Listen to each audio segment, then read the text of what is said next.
کو حق تسلیم کریں، اسے پامال دیکھیں، اسے مغلوب دیکھیں، اور ان کا خون جوش رکھائے، اور وہ کچھ کرنے کے لیے تیار نہ ہو کہ حق کا بول بالا ہو. یہ منافق ہوتا ہے. ہمیشہ ہر معاشرے کے اندر اور ہر کسی بھی انقلابی دعوت کے مقابلے میں رد عمل کے طور پر 3 کردار ہمیشہ سامنے آتے ہیں. ہمیشہ. جب حضور کی اپنی دعوت جو ہے وہ اس سے مستثنا نہیں تو اور کون سی دعوت مستثنا ہوگی؟ اگر وہاں منافقین تھے تو یہاں کیوں نہیں ہوں گے؟ 3 ہوتے تھے.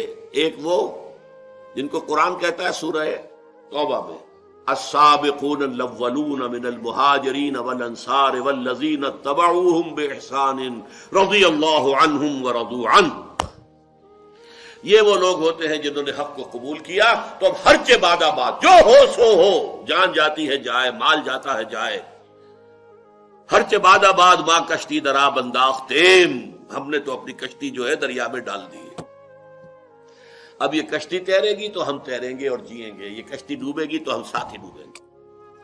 ہم اس کشتی کو چھوڑ کر بھاگنے والے نہیں. ہر کے بعد آباد جو ہو. یہ ایک کردار ہوتا.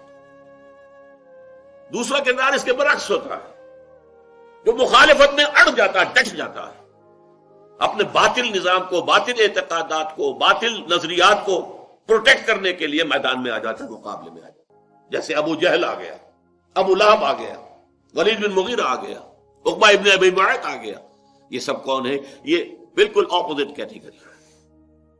لیکن یہ کھلے دشمن ہیں، سامنے سے وار کرتے ہیں، ان سے بچنا آسان ہے.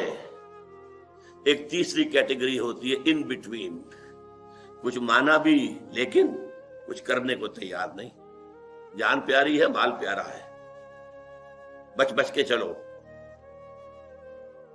سیفٹی فرسٹ،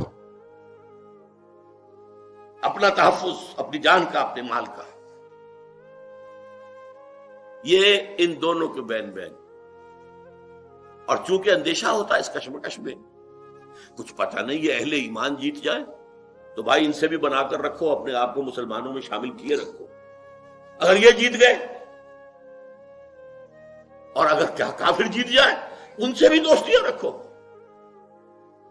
گڈ آفیسز اپنے برقرار رکھو. اگر وہ جیت گئے تو کیا ہوگا؟ یہ منافق کہلاتے ہیں.